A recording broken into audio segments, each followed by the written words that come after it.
കഴിഞ്ഞ കുറച്ച് നാളായിട്ട് ചേട്ടൻ ആരുമില്ലായിരുന്നു ഒരവസ്ഥയിലെന്ന് ചേട്ടൻ പറഞ്ഞു. അത് ശരിക്കും നമുക്ക് ഒരുപാട് ഫീൽ ചെയ്യില്ലേ ചേട്ടാ? ആ ഒരു ഒറ്റപ്പെടൽ ഭയങ്കരമാണ്.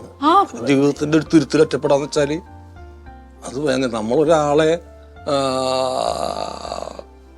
ഇത് ചെയ്യണ്ടെങ്കിൽ അവൻ ഒറ്റപ്പെടുമ്പോഴാണ് അവന് സത്യമാണ് അറിയുന്നത് അല്ലേ? അതിൽ ചേട്ടന് ഒത്തിരി പേരെ മനസ്സിലാക്കാൻ പറ്റും. ഒരുപാട് പേര് മനസ്സിലായി.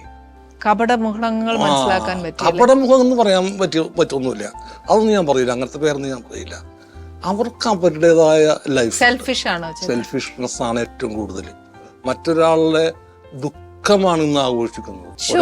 അതല്ലേ സത്യമായിട്ട് ഈ ഇതിലൊക്കെ ഓൺലൈനിലൊക്കെ ഈ കമന്റ് എന്നൊക്കെ പറഞ്ഞ സംഭവങ്ങൾ വെച്ചാൽ ഒരാളെയൊക്കെ നശിപ്പിക്കുകയാണ് അനാവശ്യം പറഞ്ഞിട്ട്.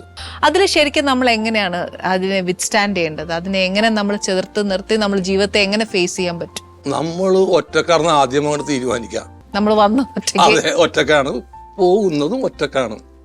അതിനിടയിൽ കൂടിച്ചേരലുകളും വിട്ടുപോരലൊക്കെ ഉണ്ടാവുന്നു. പക്ഷെ അതിനകത്ത് നമ്മൾ ചിലരെ നമ്മള് ചേർത്ത് പിടിക്കാറുണ്ട്. നമ്മൾ ഇവര് നമ്മുടെ കൂടെ കാണും എന്നുള്ള ഒരു അങ്ങനെ നമുക്ക് പ്രിയപ്പെട്ട 1-2 പേരുണ്ടാവും എന്തായാലും.